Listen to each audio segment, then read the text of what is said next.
Hi, everyone. Welcome to the Women Who Splitboard Colorado chat for the night. Grab your wine, bubble water, tea, yoga mat, etc. while we're getting settled and waiting for others to join. And feel free to post in the comments where you're joining in from.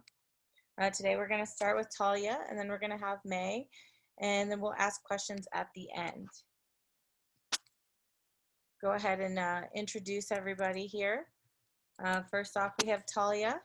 Talia grew up in California and spent most of her childhood outside hiking, biking, camping, backpacking.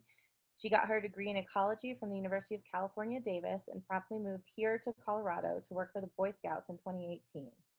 That ended up being her first season on a snowboard.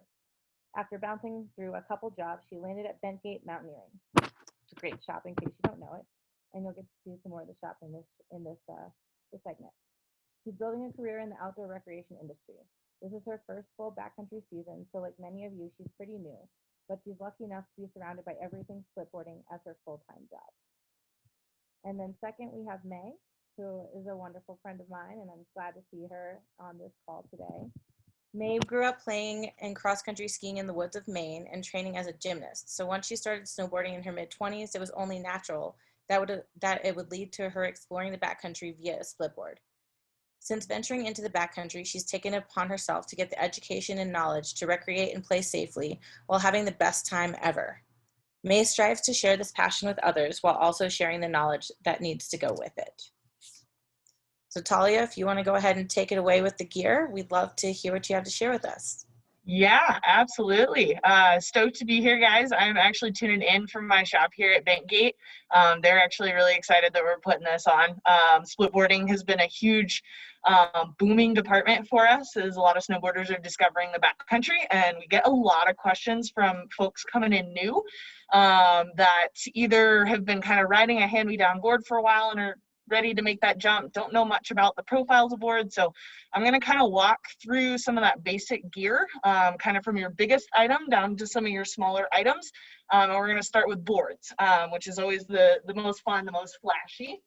So I've got two examples here of one of our favorite brands this season, Cardiff Snowcraft. So these guys are based out of Utah.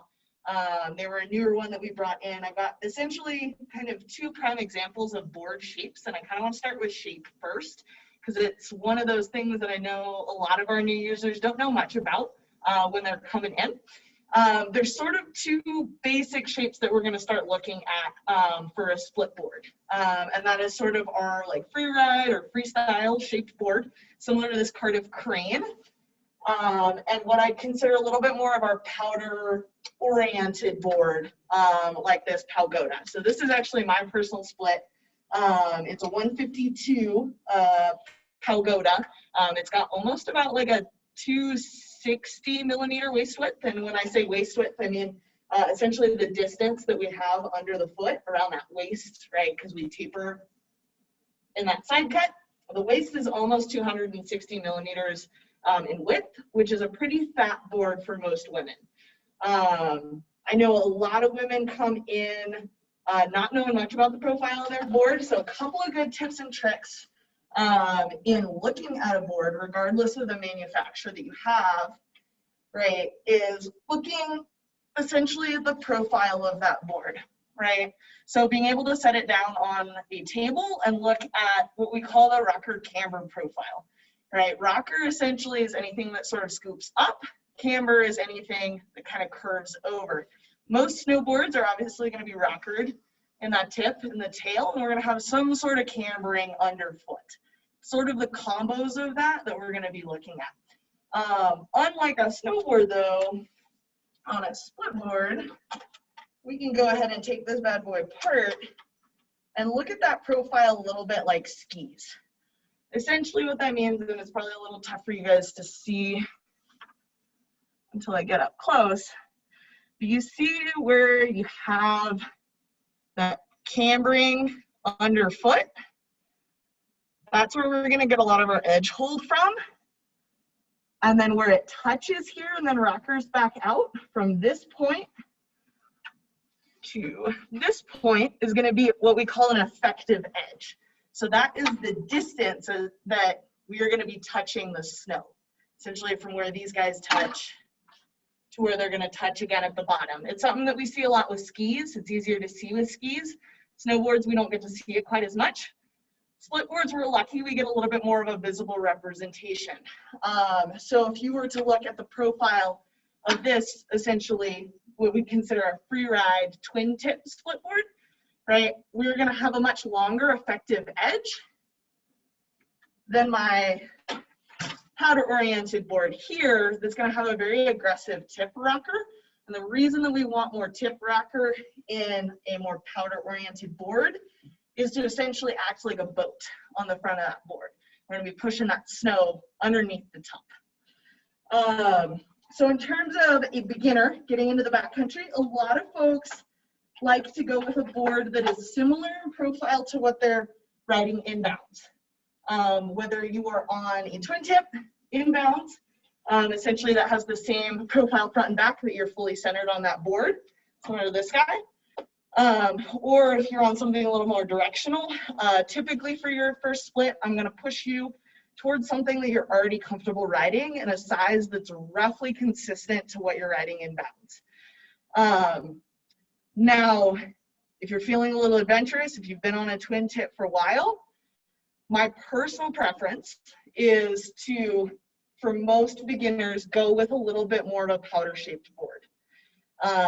As you're sort of beginning your backcountry journey, a lot of the terrain that you're going to be riding is going to be very low angle, soft, or sort of variable condition snow. This guy is not going to be as much fun.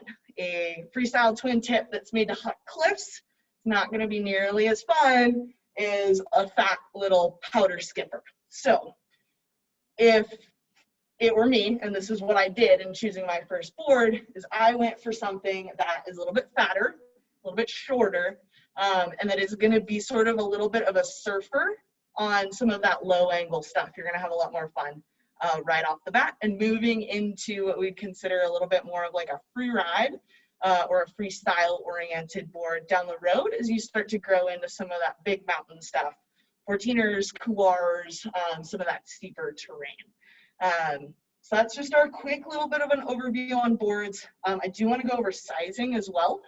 Sizing is a big question that we get for split boards.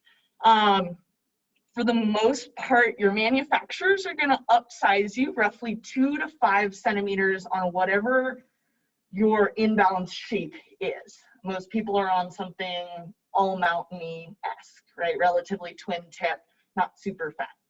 The reason that we want to upscale your board on a narrower waist width profile like that is to increase your float while you're skinning, right? So we're not just thinking about our float on the downhill at that point. We're wanting to make sure that we're still able to stay up on the surface of unconsolidated snow in particular. So stuff that has not settled and hasn't packed down yet, that's very light and fluffy, you're going to sink through pretty quickly if you don't have enough length to keep you up on the surface of the snow. So that's typically why we're going to upsize you 2 to 5 centimeters on a kind of standard shaped board. With the caveat that I never want to put you on a board that you are uncomfortable turning. So if you ride a 147 inbounds and you are 150 pounds and 5'8", if you're not comfortable turning something over 150, I'm not going to put you on something over 150. Unlike skis in the backcountry, which we could typically downsize, we are upsizing on the board. That can make it a little bit tougher in tight trees and exits.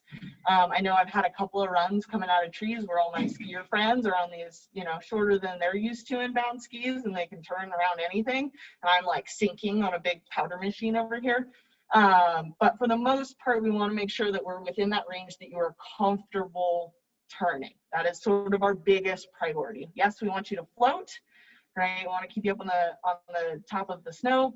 But in terms of manufacturer recommendations, we're not always going to follow those perfectly if it is not a board that you're comfortable turning. A lot of that turning too comes down to that effective edge, right? So you will see boards in that, like this is a 146 and this is a 152, right? but our effective edge is going to be roughly the same because of the profile of the board, because we have a very aggressive spoon nose on that front. Our effective edge on that powder board is going to start a lot farther back. So even though we're longer, our edge to snow contact is smaller.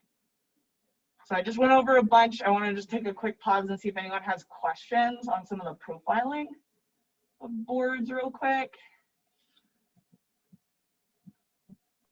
So if I ride a 149 and I'm Mhm. 5'7" and I weigh 150 pounds, would you recommend a 152 or 154? I would probably put you on a 152. It's going to be enough depending on obviously the waist width of the board, but for most profiled boards, that's going to be enough float to keep you up on the top of a skin track to float through most powder without being so cumbersome that you're going to have a hard time navigating like trees or more technical terrain. Yeah. Sweet. And then I personally, I ride a really big board. Yeah. I'm 5'8", about 160, and I ride a 159 in bounce. Mhm. So that's currently, I'm only on my first split board. That's currently what I'm riding in the backcountry as well. I don't know if I would feel comfortable turning in a bigger board. So what's your opinion on that? Yeah, in that case, if you are already riding something that's a little big for you, I would consider sizing down just a smidge, if not just sticking with what you're running with right now. And that's why comfort of a turn is most important in choosing a split. Is if you learn to ride on something that's a little bit longer and that's what you're comfortable turning, right? We want you to be comfortable navigating the terrain that you're riding. Right, we're going to prioritize that over necessarily matching a manufacturer's recommendations.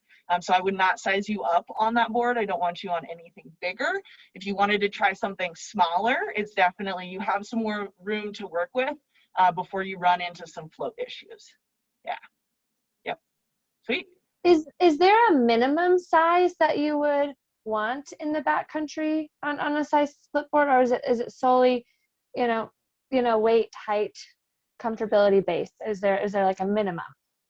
Yeah, that's a good question. For the most part, we don't want you more than about 2 centimeters under what you're comfortable riding in bounce. And that's usually just, in order to avoid some of those float issues. Now there are boards that we will downsize you on. And there's not a whole lot of women's specific boards out there that you'll run into this issue with. But if you are looking at a men's board that is more powder specific, something like the Weston Japal, for example, or the Jones Storm Chaser, those are what we consider volume shifted boards.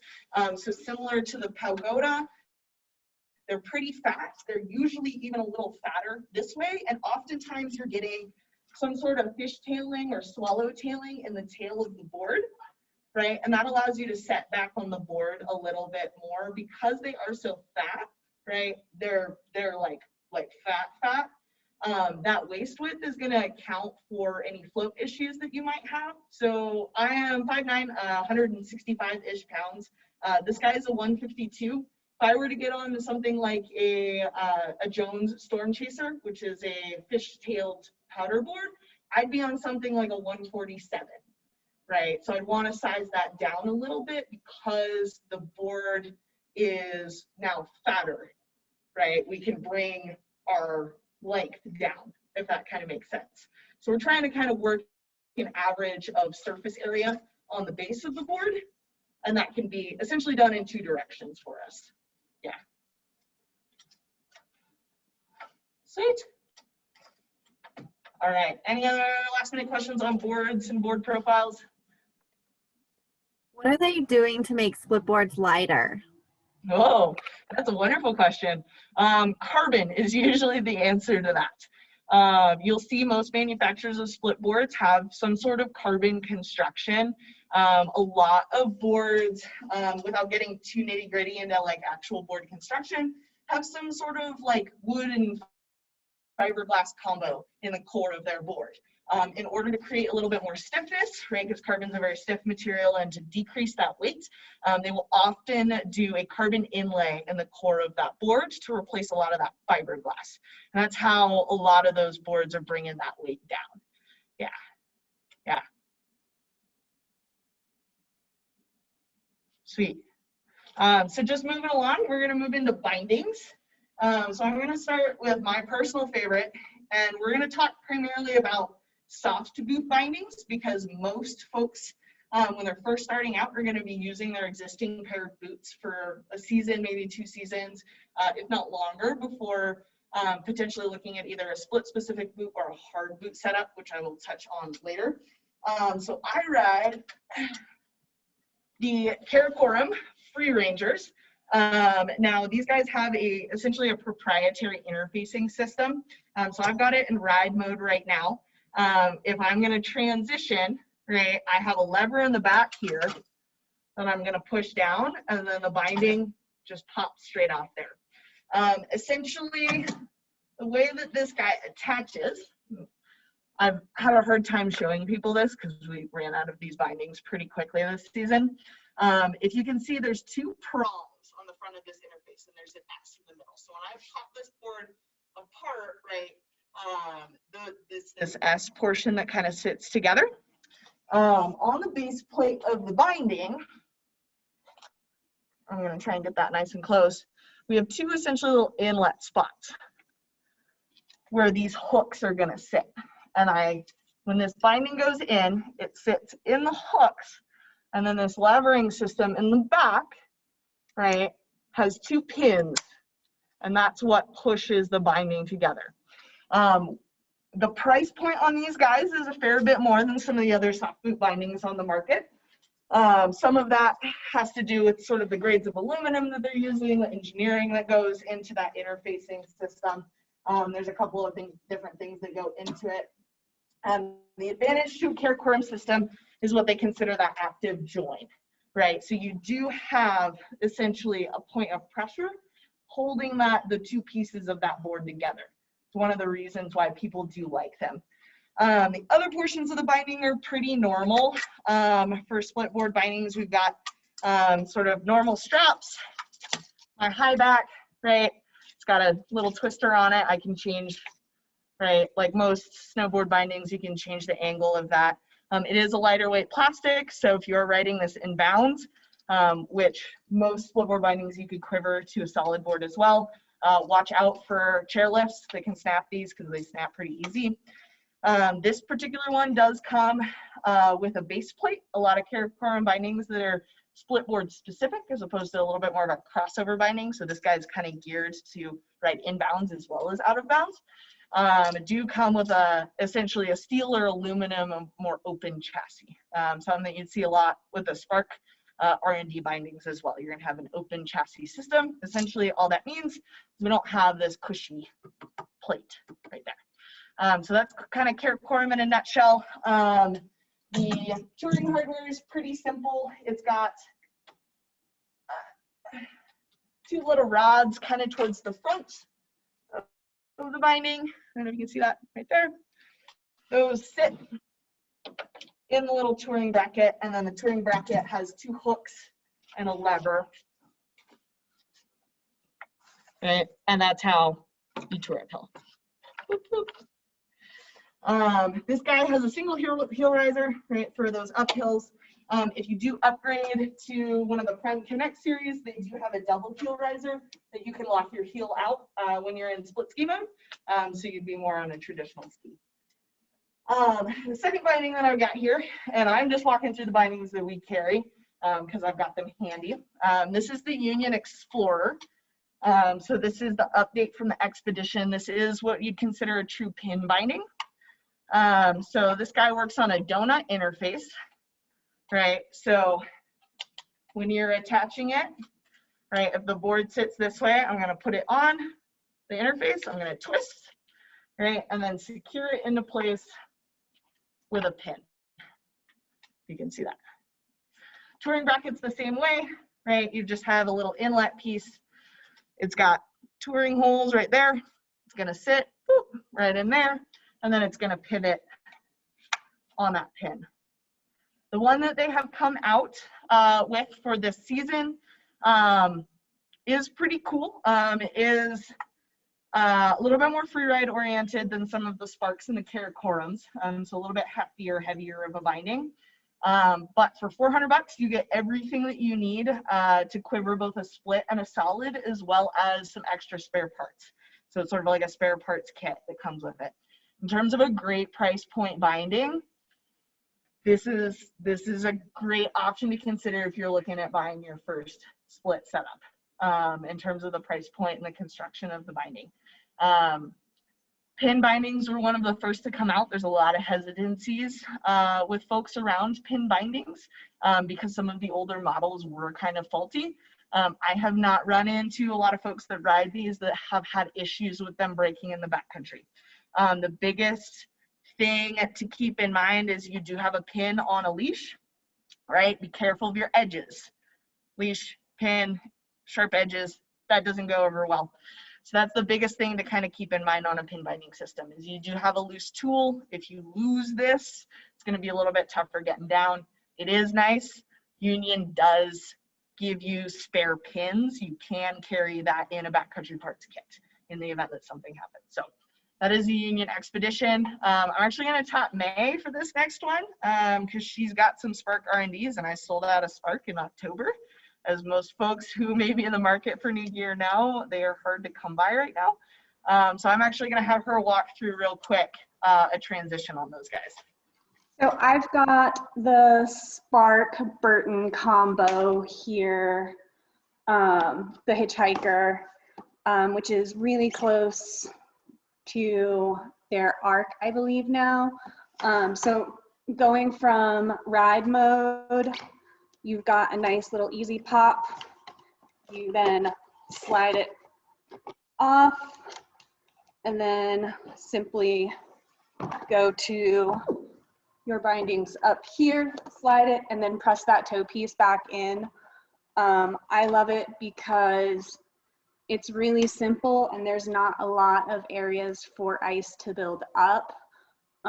And especially in these springtime conditions where temperatures are changing a lot, sometimes ice buildup has made me hesitant to try some of the other ones. So I really enjoy the simplicity of just, you know, being able to use my credit card that I keep in my back pocket or old hotel key to scrape my board, which I recommend everyone have in their backcountry stuff. It's so useful. And then, you know, switching over, you just slide it on and press that toe piece. Like, it's so simple, really nice and easy. Same kind of adjustments for being able to pop it and, you know, slide this heel piece up.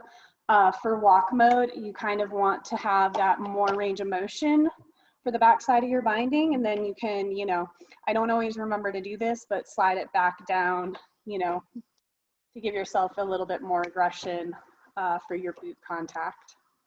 But that's the Spark system, and they're fantastic. I love it. Sweet. Yep. So the Sparks are great as well if you're looking at a price point, essentially a very simple, well-made system. There's a reason that they sold out as quickly as they did this season. Definitely, I would look at the Arc if you're buying your first one. That you jump up in price a little bit for that surge. Most of the difference that you're going to see is the stiffness of that binding. For most folks, it's not something that you're going to really notice, especially right off the bat as you're starting to get into the backcountry. So that's a quick rundown on bindings. Again, I want to just pause real quick if we have any questions on bindings or binding systems. You kind of already answered my question with regards to the pin, but I just kind of wanted to say it. When I first started splitboarding, it was before I owned all of my own gear, and I was using somebody's old gear, and they had pin system, and I had a real big problem with partially with the ice build up and partially with you can lose it and it comes out when you're touring. So you're saying that the Union bindings don't have that issue? You'll run into some of the same issues with the icing. That's just something that you can't really avoid when you have an inlet system like that, right? Having a hole, right? That's just something that you're going to have to knock that ice out of, right? Giving it a couple of goes, twisting it through. right? They have had some improvements in, and it's hard to see with the actual channeling on the inside. It is a little easier to knock that ice out now than it used to be. A lot of those old pin systems were the volets, which we do carry still as well. Volet was the original Splitboard binding. They did some great stuff. They haven't updated their stuff particularly much since. But in terms of like it coming loose, and not having worked with some of those older bindings, we do find that the locking mechanism for that is pretty good. So that pin is locked in place right there. And it takes just the, like, it's not just gonna knock out for any old reason, if that makes sense. There are definitely some disadvantages to a pin binding as opposed to a slider system, or the active join that you'll get on a Karakoram binding. But overall, I think they've made some good improvements in terms of like the backcountry robustness of a pin binding system. Yeah. Cool. Last call for bindings. Fine. Thing that's gonna get you up the hill. Skins. These are my skins. I run a Pomoka, which is a shop favorite of ours, a Pomoka Free 2.0. Skins are the biggest thing for splitboarders, is just making sure that you are getting a Splitboard specific skin. The way that our tail clips or our tip clips are going to attach is going to look a little different than a ski. Skis have a true, curve on there. We have a hard straight line down the middle of our board. So just making sure that you have correct hardware. If you're interested in the more nitty gritty specifics of the skins, I usually recommend going with a mohair nylon blend, particularly since skins have a tendency to be somewhat of a disposable item for you. You are going to have to turn them over at some point anyway. The mohair nylon blend will give you some of that nylon robustness with a better glide that comes from that mohair. No need to pay through the nose for skins. There's really no need to get the best thing on the market unless you are just die hard. You have to have a packable one. Something we run into a lot with skimo racers that we see coming in. They want the lightest thing on the market. You're a splitboarder, all your stuff's heavy anyway. Get something that's going to work well. So we really like Pomokas here. G3 is the other one that we carry. The Splitboard skin for G3 that we have is a pure nylon, so it's a little bit shaggier, grippier, but it doesn't glide quite as well. And then you've got quite a few other brands out there that have their own. A lot of them are Pomoka constructions when they're rebranded to other brands. The only other notable one that we have that is Splitboard specific is Karakoram. Just came out with a new skin. It's very waterproof is kind of their big claim to fame on that one. So even when you are getting snow build up on your skins, which definitely I know anyone who's touring regularly here probably knows is kind of annoying. When the stuff starts getting wet and it's not sticking quite as well. They've done a lot with the waterproof coating. So yeah, skin's not super complicated. Just get something that's gonna fit your board correctly.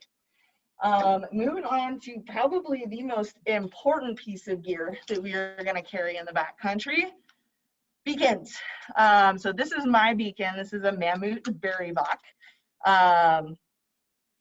Beacons, in terms of brand to brand, are all basically going to do the same thing. They're a 3-antenna transceiver, essentially, a little radio, right, that outputs a signal, right? And then when you switch it into search mode, it's gonna find a signal. So in terms of getting into the nitty gritties of brand over brand preferences, most of that's gonna come down to interface. Most new users in the backcountry do not need a pro level beacon. Some of those higher price point beacons are coming with features that are really just valuable to patrolmen or AVI professionals. Things like being able to scroll through multiple victims and checking certain ones off. And it's just more than most of us need when we're only touring with a couple of partners. So the Berry Bock is definitely my personal choice. The BCAs are also great as well.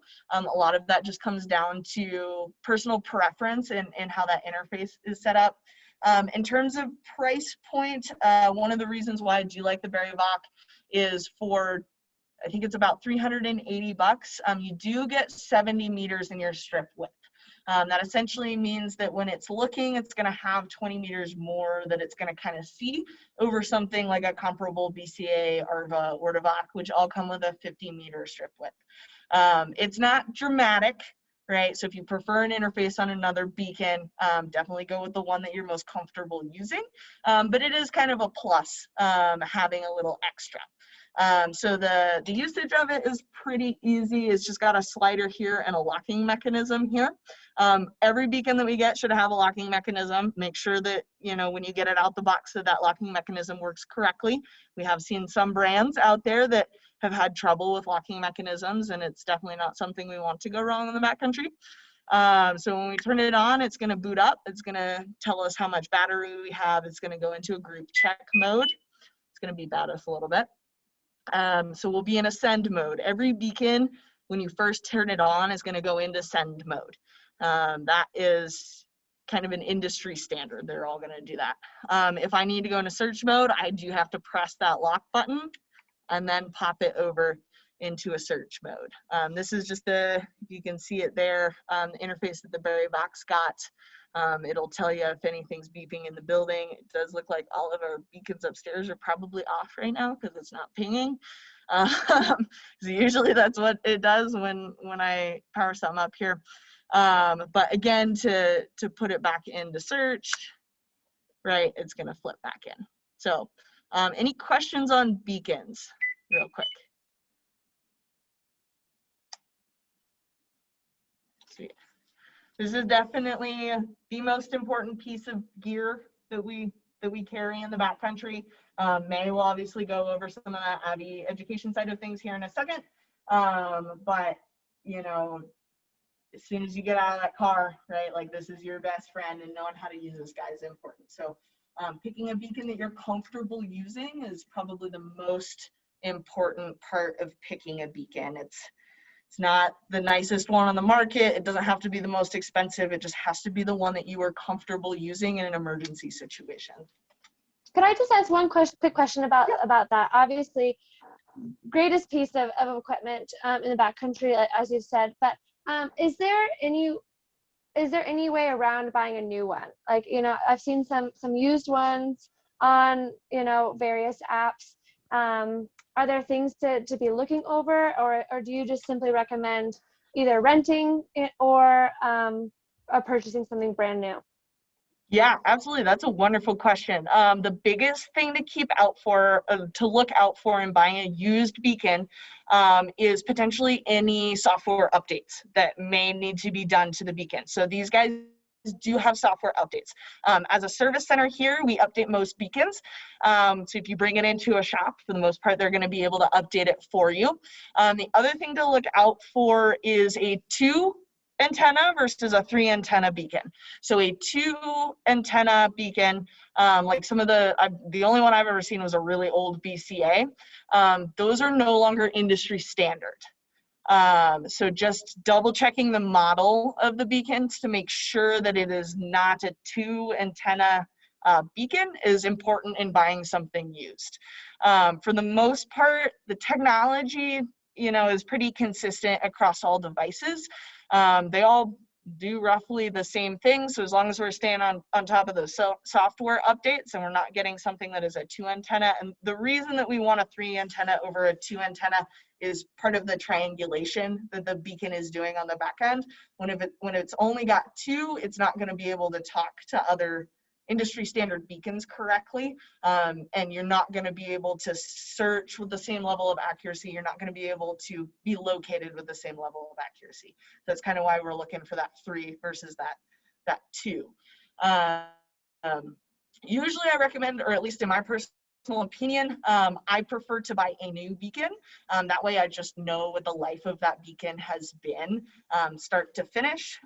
Renting is obviously a great budget option as well. If you're only touring a couple of times a season, we rent our beacons for 18 bucks a day. If you're only doing one tour, sometimes that makes sense. So there are some options that you have as opposed to just buying something new. Just make sure that you keep an eye out for those 2 things: software updates on anything, or getting those software updates done if they have not been done on the beacon, and then making sure that you are getting essentially industry standard 3 antenna. Yeah. The other thing to know is antennas can be broken if the beacon's been dropped or been through substantial damage or not stored properly. Antennas can corrode. Most companies will do a check for your beacon if you send it into them. So that's something you'd want to do, you know, maybe over the summer. Most companies will go over and check to make sure the antennas are in good working order, because that's something that's really hard that you can't do on your own. Yep, that's also something that we're not going to do as a shop either. We're not going to check those antennas for you. We can facilitate that process. BCA, for example, is based out of Boulder here. Once we have a direct line of communication for them, shipping to them and back is pretty quick. But yeah, that is a good point, May. They can degrade over time, and knowing if they are or not is one of those big hurdles in terms of buying something used. Yeah. Sweet. So that is beacons. Shovels and probes are pretty straightforward. This is one of our order box just off the rack real quick. Make sure you're not getting a plastic shovel. Don't buy something from Murdoch's or Home Depot as your shovel. You definitely don't want that. Do get something that is an Abby shovel. Getting something used here is a great option. A lot of folks will upgrade their stuff and it works just fine, and it's got some scratches and cosmetic damage, but it is going to do the job. So this is a great one to get used. One of the good bonus things to look for is a shovel with what we call a hoe mode.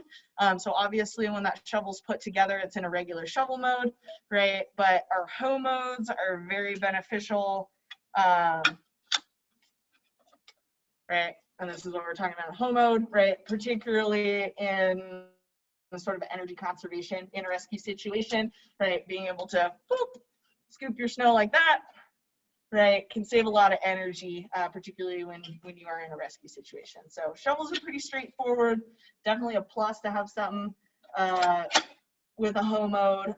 If you run into something that's, you know, going to do the trick that doesn't have it, that's sort of a decision that you can make sort of in your personal realm. So that's shovels.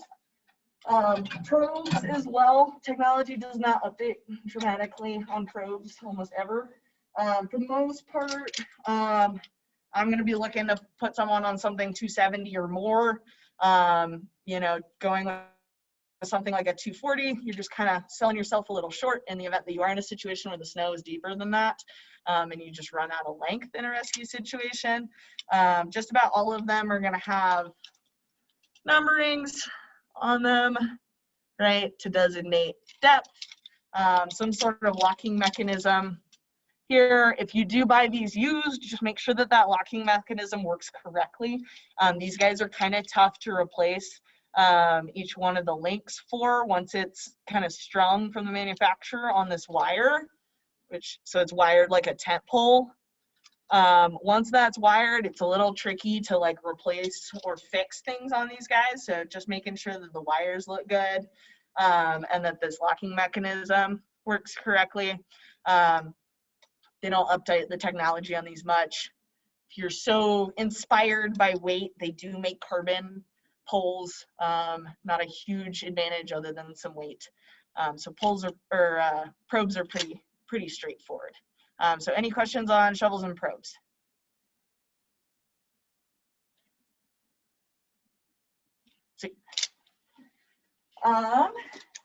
So last thing I'm going to go over, or second to last thing I'm going to go over, is poles.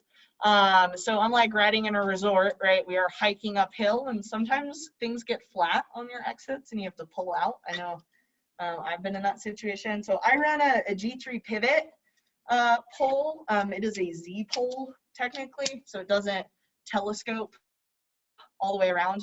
It does sort of like fold up in a Z pattern.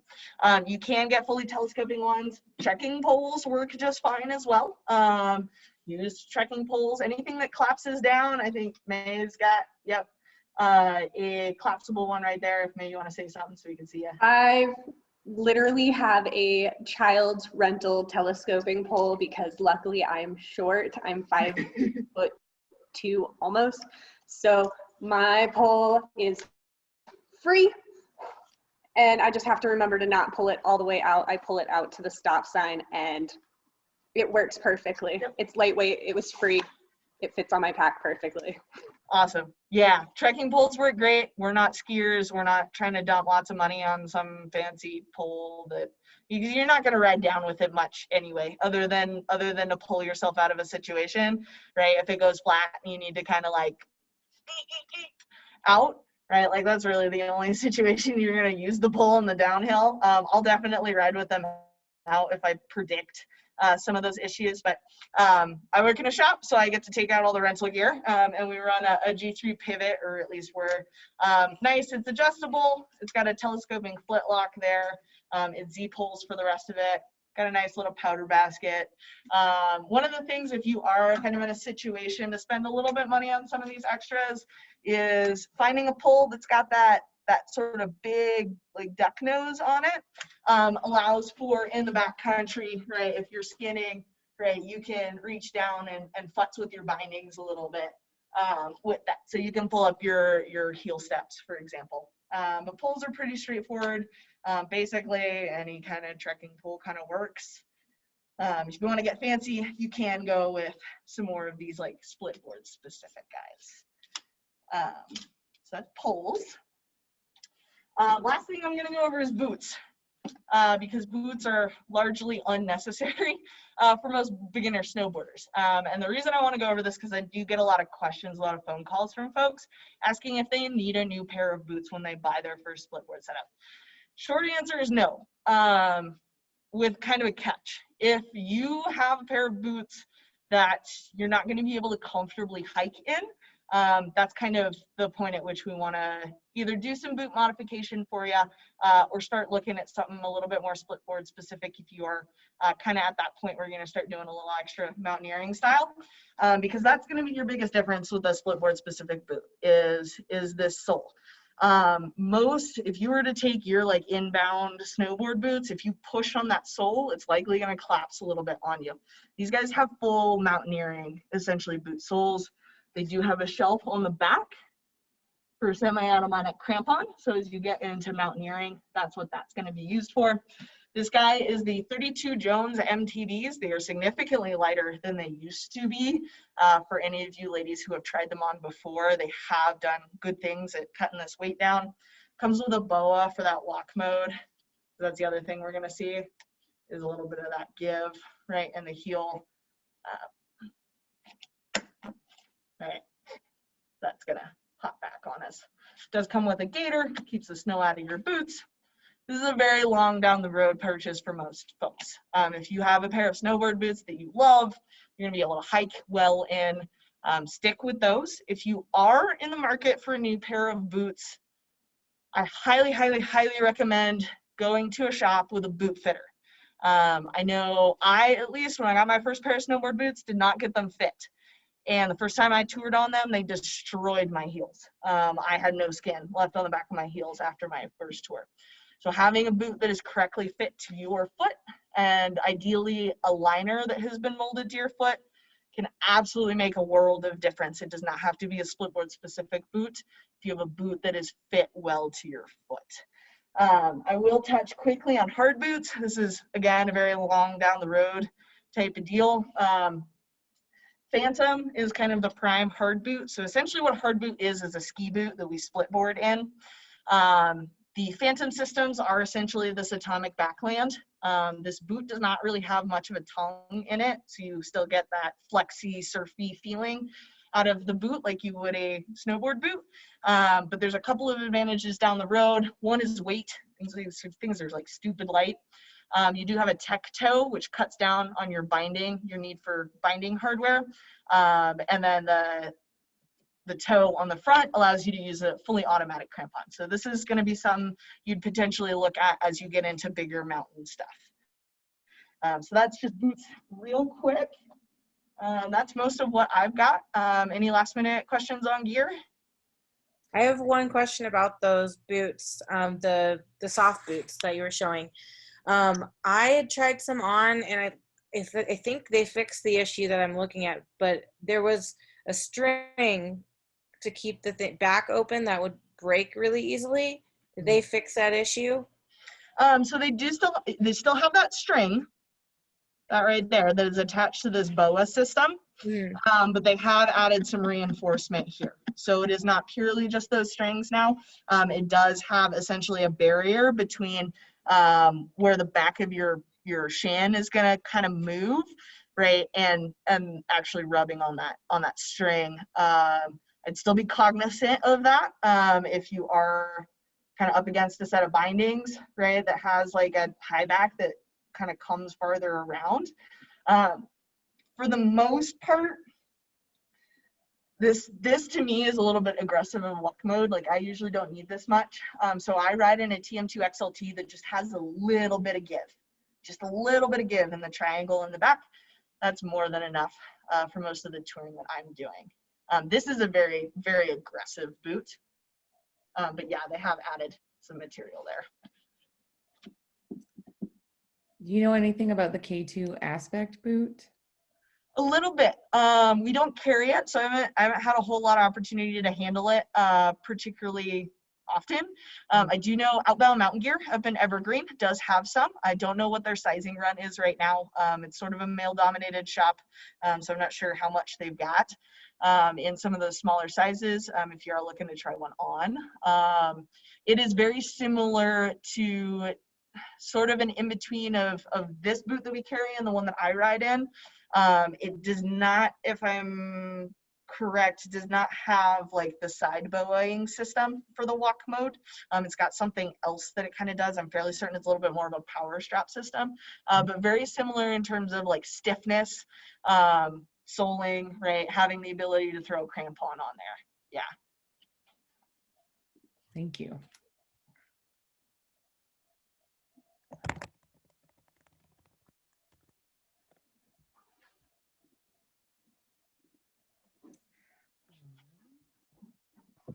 Sweet. We are done with gear questions. May, are you ready?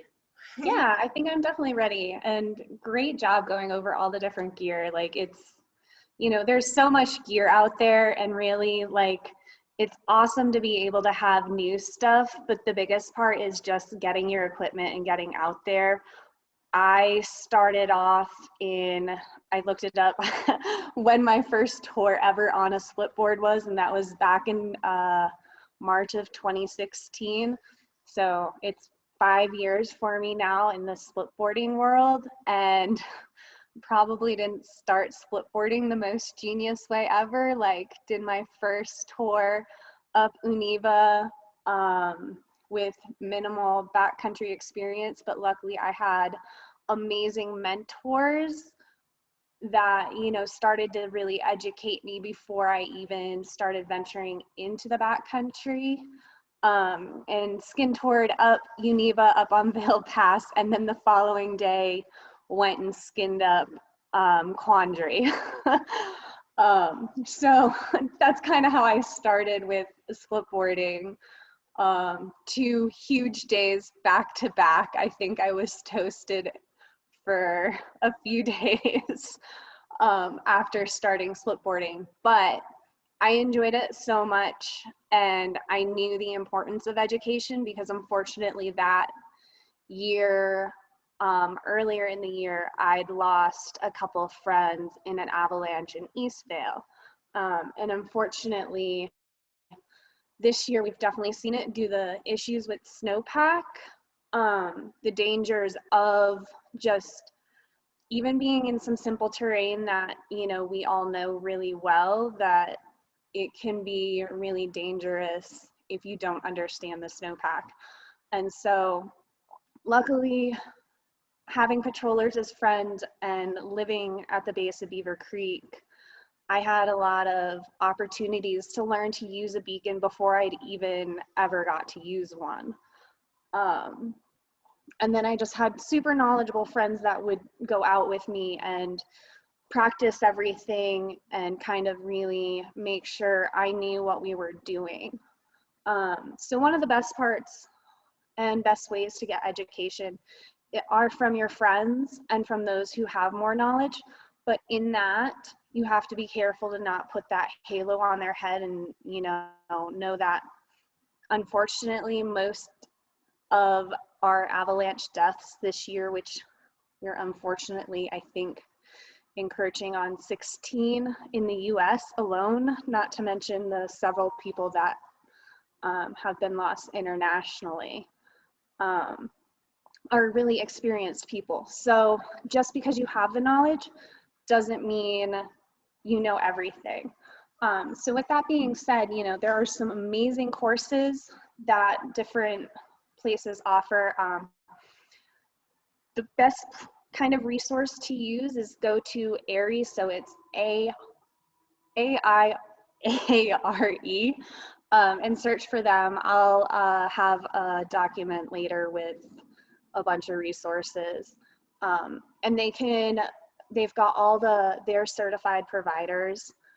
But also look into your local guiding area, or ask your local shop, like if there's a company that they recommend you take a class through, because you can start with something as simple as like a 101 course or an intro to backcountry. And that's a really great way to, like, they'll teach you how to use your Splitboard, put it together in a really uncomfortable environment, versus, just going out there and not having a clue what you're doing, which can make for a little bit of stress when you're trying to do a switchover up on top of a very windy mountain. So looking into those courses, and what's really great is, we have Backcountry Babes. They're based out of California, but they've also got a location that they base themselves out of in Summit, and they are women specific, and a lot of guiding courses and locations do offer women specific now, because they're kind of realizing that, there are some women who get super intimidated if in a male dominated world, which unfortunately the backcountry has been for years. So there are some really great resources. Backcountry Babes, here in the Vail Valley, we've got Apex, Paragon, some others. There's Jones Guides, which offer guided tours, Backcountry Babes, there's San Juan. So there's so many opportunities to go find your courses, and like just an intro course. And so AIARE has a series, and they have a rec course line, and then they have a pro course line. And for most of us, we're doing it recreationally. And they call this need my book,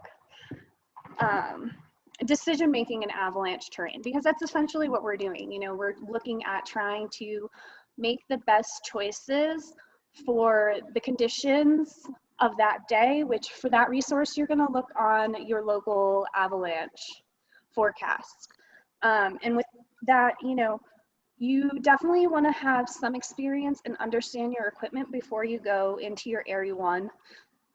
The AIARE 1 can price between about $375 all the way up to $500, depending upon who you're doing it with. But it's in that course, they're going to go over the basics on planning a trip, what your different situations and snow conditions are going to be, kind of what your avalanche conditions are looking at, and kind of working on the basics of tour planning, as well as they should offer a day where like you practice your rescue. And then there's the avalanche rescue course, which is just a 1 day. So your AIARE 1 is going to be 3 days, or it should be. And then you've got your Abbey rescue course, which is a standalone 1 day course. You can do it kind of anywhere in your education. And actually they recommend that you do it every 2 to 3 years. And what's really great about the rescue course is you can kind of have never used your equipment, and it's a really great intro into using your beacon, kind of understanding how to go through and do a search, and your steps. But it's also great practice. So like if you're starting to ski with a new group and you kind of really want to have this group be solid for yourself, like you can kind of all decide to do your AIARE rescue course together, which I think is a great idea, because then you know how you work together kind of in that rescue situation. You can work on your communication skills. And for the AIARE rescue course, it's not as pricey as the AIARE Level 1 or Level 2. It's generally in that like $175 to $300 price range, kind of depending upon who you do it through. And that's kind of across the board, like every service kind of, you know, they have their different price points, just based on location and or who's offering it and kind of what your perks and benefits are. Because I know some providers offer like hut trips, which are really fun to do, because you can kind of go out, be in the wilderness for the whole weekend and get your education, and then also have like all that time in between to kind of commingle, learn from each other, and, you know, just kind of talk shop. And so then you've got your AIARE Level 2. And it's also a 3-day course, generally in the price range of about $500. And it's definitely more science-based. You're gonna kind of how the forecasts are being made, and kind of be able to formulate your own. You just kind of really get a better understanding of, you know, why the snow conditions are coming out to be the way they are. And kind of, I did my AIARE Level 2 this year, and it was exciting and also terrifying, because with the Level 1, like, I just kind of had really good basics going into it, and I was like, okay, I kind of realized my risk level is a lot higher than others, whereas in my Level 2, I was like, ooh, now kind of realizing the dangers within these snowpack and how they're forming. And of course, this year in Colorado, we've had such a crazy year for snowpack, with extreme layering and that persistent slab still not going away. Maybe just now with all these warmer temps solidifying. So that's kind of the differences and run through of the AIARE coursework.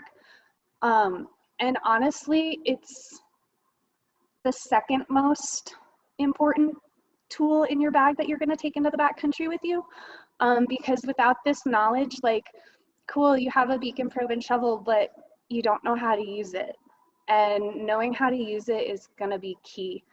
But the other things that are really important is, you know, understanding that everyone in the group, from the most experienced person to the beginner, like, everyone has a voice and everyone needs to feel comfortable using that voice. So just kind of remembering that everyone within the group needs to have their say, because if something's not feeling right, something's probably not right. And you just have to be aware of that. So, you know, having that knowledge and that background within it, and just an understanding of the snow or the snowpack or your comfort level of, you know, willingness to want to maybe dig somebody out might be the determining factor of being like, I don't want to go above, you know, that 32-degree mark. I want to keep it mellow, do some awesome meadow skipping, have some great pow turns, keep it mellow, keep it fun. But then early season, a lot of ski resorts and shops will do like avalanche awareness nights. And those, you can get absolutely amazing information out of those as well. And so that's a really great resource to use, are your local shops, to kind of see what kind of education and classes they're offering. And sometimes it's just talks, and they're hosting for SEAC. And it's, you know, it's also a great way and place to meet other splitboarders or backcountry users, and just kind of create your own little community. Because unfortunately, the women in splitboarding, we're all over, and it's scary to get into sometimes, because it is a tacked on, but it's really fun and it's so worth it. And then outside of, you know, formal education and then kind of these more talks and, you know, free education, there's of course like, there's a list of like 20 books that I have that I'll share with everyone that are fantastic reads that kind of go through like understanding, and they're great refreshers for courses and education, and or just kind of getting your head to wrap around that education. But you know, you have the gear, you need the education. Like, I can't stress it enough. Here in Eagle County, we've lost, I think we're at now 5 people in fatalities, and unfortunately some of them were very preventable. And it's comes down to making the right decision, and sometimes it's really hard because you want to go get those powder lines, you want to go do that, and or, you know, like you're trying to prove to yourself or maybe prove to your group that you can do more, and sometimes that's not the right choice. So definitely kind of having that education in your back pocket and keeping that education in your pack, it's so beyond important. And you know, whether you ever graduate from being a meadow skipper into doing bigger lines, like the biggest point is you're getting out there, you're going uphill, and you're doing something you love. And that's kind of just where I'm at. This year I have done so little backcountry. I've done a lot of skinning up at the resort, just kind of for exercise and training. And that's just the year that we have, because the snowpack, even with my experience and my group of friends, like, I don't want to take those risks. I want to be able to go on trips and have more fun in the snow that's to come, because we will have winter again and it will come back. And hopefully soon we'll all be able to recreate and give each other hugs and see each other in person. So, you know, you have to stick with what you're comfortable with and just get out there and keep learning. And sometimes you have to kind of self-educate. I've done a lot of that this year with realizing like a piece of equipment broke and I'm on a tour and I'm like, okay, what do I have in my bag to fix this?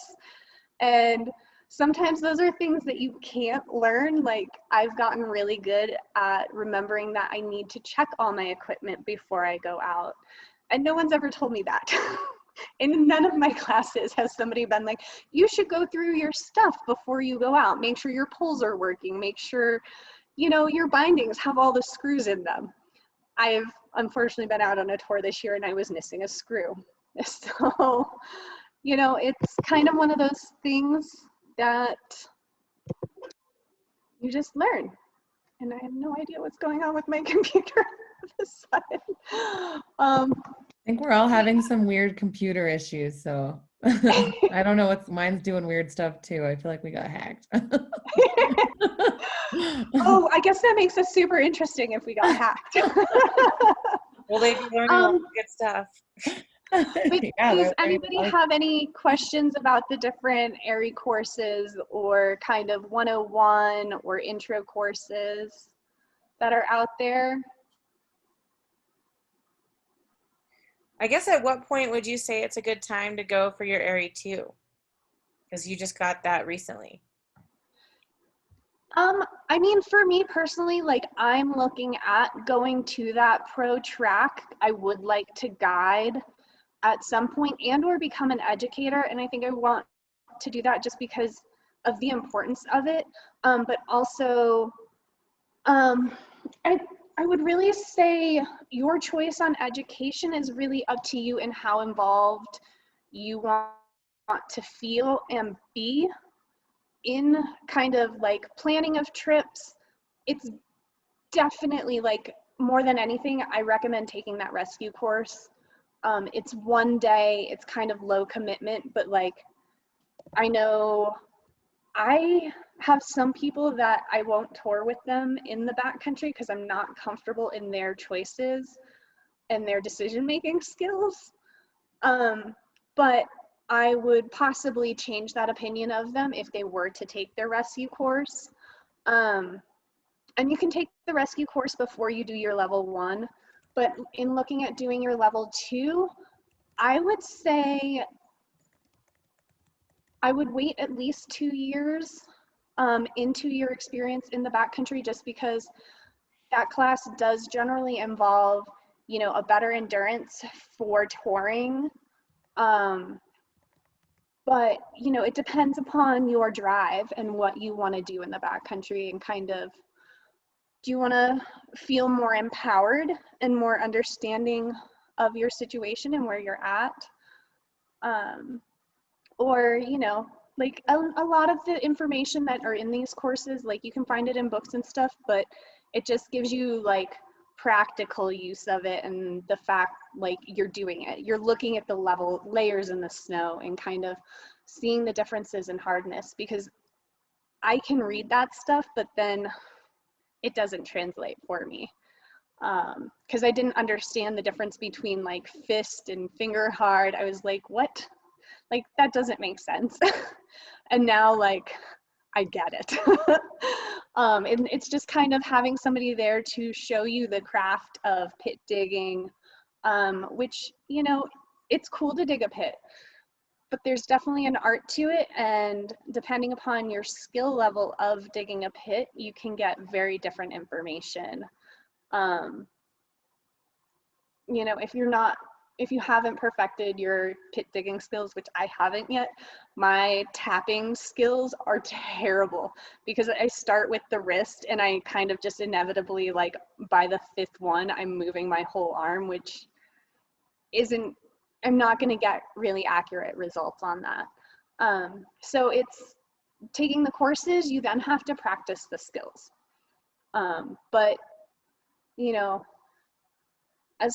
take your education where you want it to be, and there's no real time frame on it. But I definitely, you know, recommend doing those, at least the rescue course, to have that really good understanding and basics on how to use your equipment, and be able to feel empowered if there is a rescue situation, whether it's your group. And I kind of almost feel like it could be more useful for not your group, just kind of witnessing that. There are a lot of videos out there of avalanches and stories. I know Jones Snowboards had one out. There are many films. Patagonia's put some out. Teton Research has some that kind of go through and look at accidents and what has happened, good choices that were made, bad choices that were made, and kind of just do it and go over them with no pointing of the finger, but just kind of reviewing them. And another thing that I think is really good and a way to get some knowledge on avalanches is going through and reading avalanche reports in your area. Just kind of see where avalanches are most likely to occur, and then just kind of referencing that and keeping that information in the back of your head, because in all honesty, like, looking at your forecast is extremely important. You want to know what the weather's going to do that day. You also want to know what the weather's been doing before you go out. But yeah, education, I can't stress it enough. Like, trust those people that you're going out with. Like, I don't go out with my friends that party. They make bad choices. I'll, ride with them inbounds. But I want those people that I know will save my life and would step in front of a bullet for me, and I'd be willing to step in front of a bullet for them, because essentially going into the backcountry, even snowshoeing, you're sometimes walking under terrain that you didn't realize was super dangerous.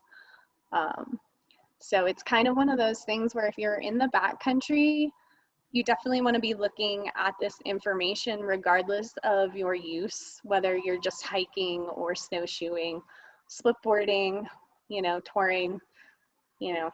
It's important to understand the area you're going into and within that, you know, be able to plan routes and understand how to get yourself out safely if something is to happen. So in that regards, you know, there's the WFR, there's the Wilderness First Aid, and there are some other rescue courses and first aid courses specifically for outside. But I'll have a document that we share that has a bunch of great resources, books, websites, and really that area official site, I think it's Abbey Knowledge or something. You can find guides and course providers. They have an immense list to go through, so you can find something that, you know, works for you. And, you know, spending all the money on the equipment is great. It's awesome to have great equipment, but you need to take in consideration and spend the money on your education as well, because that education is just as important as all that equipment. So, and without the education, your equipment's almost useless. So that's all I got as far as education. That was Well, awesome. that was awesome, ladies. Thanks so much. Thank you. Any last minute questions before we wrap up? I was just going to agree with May that like a big part of it is just self-educating. Because like, I think I took my level 1 and I was just like, oh, like that's all I'm going to need. And then I realized, I mean, it took me at least 2 seasons of like constantly practicing that and reading to even feel like it really sunk in, which back to her point about just staying low angle in the beginning is just, it's almost like it's the best thing to do just to like hone in on those skills before you're even ready to graduate to something else, you know? And I just took my level 2, it's been 4 seasons and I still feel like I could have probably known a little more going into that. And there's parts of me that like I showed up and I was like, I got this. And I felt pretty confident, but then I was still like, you know what, there was even more I could have practiced and more research I could have done on my own. And there's so many, like May's going to put together a document, but there's so many resources. And if you're planning on doing this stuff, you really do need to take it upon yourself just to educate yourself. And back to your point about the partners you're going with, like I learned a lot about who I want to go with in that course, and just you want to go with people that take it seriously if you want to take it seriously, because it's not a joke out there. So I think that was awesome talk, May. So just agreeing with you. Thanks. Let's see if there's anybody in the chat. Let's see here. Such incredible. I was just going to say, sorry, I'm gonna interrupt. So I'm from South Dakota originally, so from the prairie to the mountains is super exciting and a little bit intimidating. And so as someone that is really just kind of starting to begin exploring the backcountry, I was so happy to find this group, but one of the things that I'm kind of nervous about or interested in hearing about is if it's easy to find, you know, like mentors or people who are willing to kind of, you know, be in kind of more beginner backcountry territory rather than, you know, dropping some like insane power lines, you know. And I'm wondering if that's like, I'm in different backcountry groups online and they do seem to be fairly male dominated and have, you know, more like, check out this sick thing that I just did this weekend. And I'm like, cool, I'd love to be in the meadow. So as far as, you know, this seems like a really great platform to reach out to people, but are there other groups that you know about or etc. to kind of, or, you know, people to reach out to as a network? So obviously this group is fantastic. Like Women Who Splitboard Colorado is fantastic. There are a few other backcountry women specific in Colorado groups. I think Backcountry Babes is a great resource because they do beginner, intermediate, and advanced splitboarding courses. And it's just kind of like, if you're doing the beginner stuff, like you're doing that meadow stuff, but it's a great way to meet people and just kind of create yourself a network. If you're ever in the Vail Valley, like I'm here I love to take new people out. Like I said, I generally start the first time I go out with anyone, either we ride the resort or we skin up the resort, just because I want to feel comfortable with your riding style and I want you to feel comfortable with me. But it's also a great way of learning each other's communication skills, because it's such a key thing. Like, it's fun to meet up and go out into the backcountry, but it's also terrifying for me because I don't always communicate well with everyone. And being able to have those really great communication skills and start off with a good base of that, like, that's super important, especially in mentorship programs or just finding your mentor. And then just on your local ski hill, like wherever you like to go, sometimes you can find somebody who wants to go up before you go up on the mountain or go up after.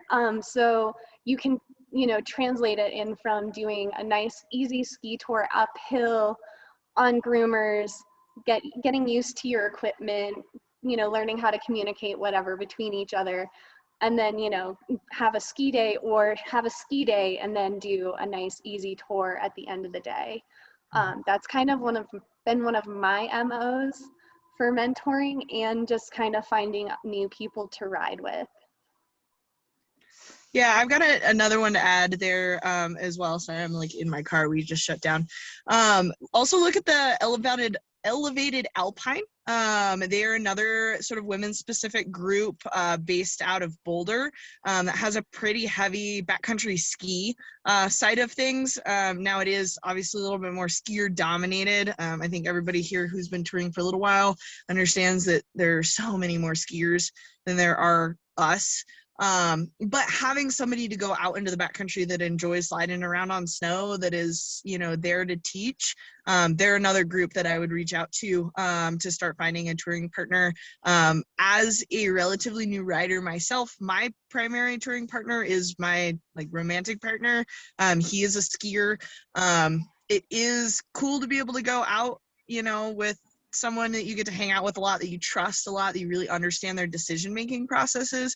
So the biggest thing that I would recommend in looking at some of these groups is, once you kind of establish a relationship with somebody as a touring partner, kind of dive into that head first if you can.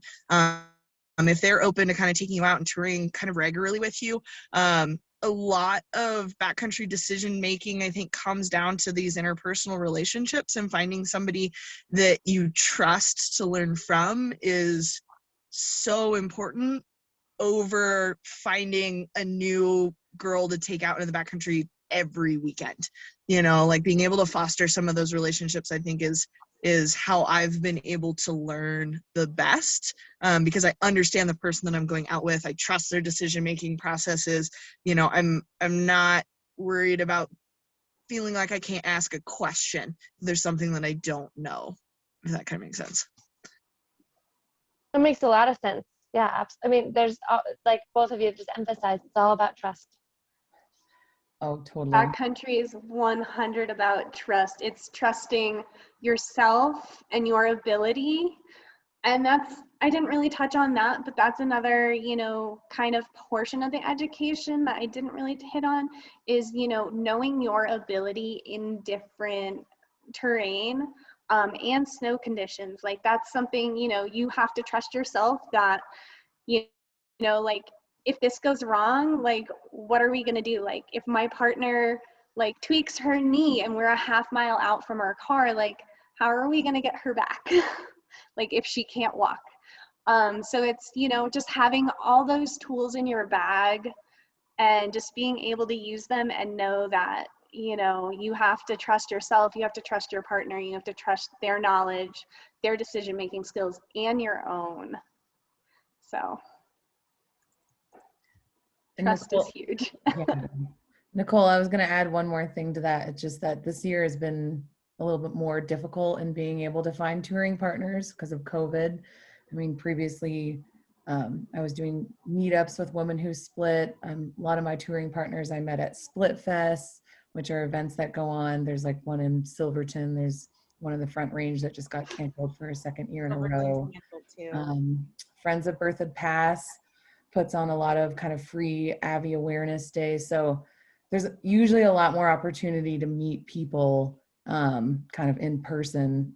This year it's, you know, there's not a lot of free classes or courses. So hopefully next year things will be a little different, and it just allows you to kind of meet a little bit more people out there on the slopes. Yeah, I'm looking forward to everyone being vaccinated, and then I'm just gonna look for my little sticker on my friends. I knew I recognized your name. boards. I was like,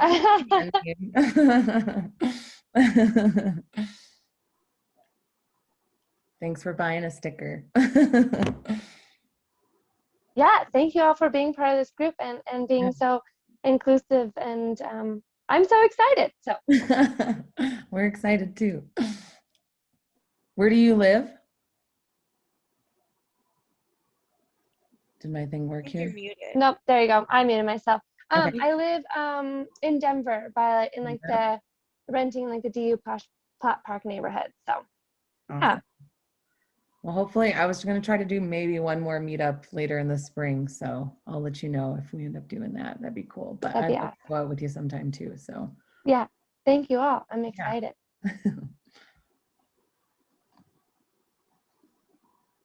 Yeah, sometimes the scariest part can be reaching out. And, you know, and I think that's just because we've all gotten so used to it being such a male-dominated sport that sometimes we wait for that invite and that ask, and you just sometimes have to invite yourself and say that you're going and stand up and make yourself heard, because we deserve a place out here. And, you know, by getting the education and being a trustworthy partner, like, we solidify that. Also, the other great fact is women are, I think it's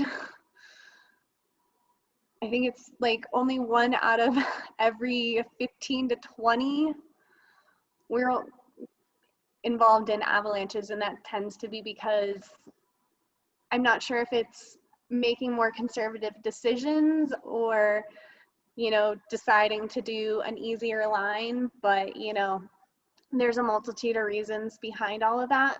But, you know, and it's also been said that you're like 3 times less likely to be in an avalanche or cause an avalanche if there's a female in your group. So us being out there is hopefully gonna keep that level, but I also like take it into consideration our percentage and our visibility in the backcountry is much lower than men. So once you kind of factor that in, sometimes I think that becomes a little less. But it's, you know, we tend to make more conservative decisions and or when we do speak up. And that's another hard thing to do. And if you're not used to speaking up in a group, like just speaking up and making your voice heard, like whether the guys in your group decide to listen to you or not, like the worst thing you can do is if you're feeling uncomfortable is not say something. So just. Well, I feel like one of the most important things when you're touring in the backcountry is making sure to listen to everybody in the group. And I know when I go out with my husband, and he's a skier, but you know, he tours, so it's fine. He always makes sure that everybody knows we're going to go as far as people feel comfortable with. You know, the person who's the least comfortable. I don't know if that's that's not the terms he uses, but basically whoever is ready to turn back or whoever's not comfortable with the situation, that's where it stops. It's not the person who wants to push forward. It's whoever is kind of the back person in the group. 100%. You got to listen to everybody. That, yep.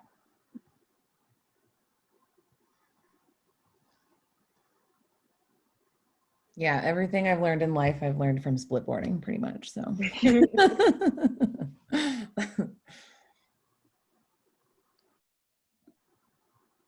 Awesome. Well, I think this was a great chat tonight. So Talia, May, thanks so much. Thanks for everybody for being here and for being a part of this awesome community. Yeah, absolutely. It's been fun. If anyone has any additional gear questions, obviously we're here, my shop, Bentgate, here in downtown Golden. We're here to be a resource as much as we are a retail partner. I do have a couple of boards and bindings still left in stock. I do have a good ear on a Weston Eclipse 155, if anyone's still in the market for that board. I found one the other day. But if you have any questions, you just want to chat splitboarding, you want any kind of insight on like what women's gear is out there, we're lucky enough to kind of be embroiled in it, feel free to give us a call. I'm usually the first one to pick up the phone. So once you get through our little menu, hit customer service, 90% of the time I am going to pick up for you. Feel free to call in, love to chat. And yeah, love anything splitboarding. There's too many skiers I have to talk to on a daily basis. So splitboarders, give me a call. I might call you just to talk to you and or plan a trip. And that the same goes for me. Like, feel free to reach out if you have questions on education or just kind of and seeing what direction you want to head in. I have so many connections through the places I've taken my training through. I've done my training through Apex and Backcountry Babes, but I'm very, very well connected in the ski and snowboarding culture, especially up here in the Vail Valley. And I would be more than happy to take on some more mentorees, and as well as learning. I honestly feel like I can learn a lot from those who want to learn. So, and or just getting suggestions or giving suggestions on what you want to do with your education, because I am looking to continue to grow in this industry and push my education further, and it's a lifelong thing. Like, even once you do get into the professional side of things, like, you got to keep learning, you got to keep studying. You know, like, there's a lot of books out there and they've been updated 10, 20 times because we just keep learning more and more. So that's kind of the other fun part about this. Like, this is an area of education where you're never gonna not be able to learn something new. So thank you so much, ladies. I love this group and it's been a fantastic evening with you all. Thank you so much. Thank you, guys. Thank you guys for coming. Yes, How to Stay Alive in Avalanche Terrain is a great book. One of the best. There are so many great Abby books out there.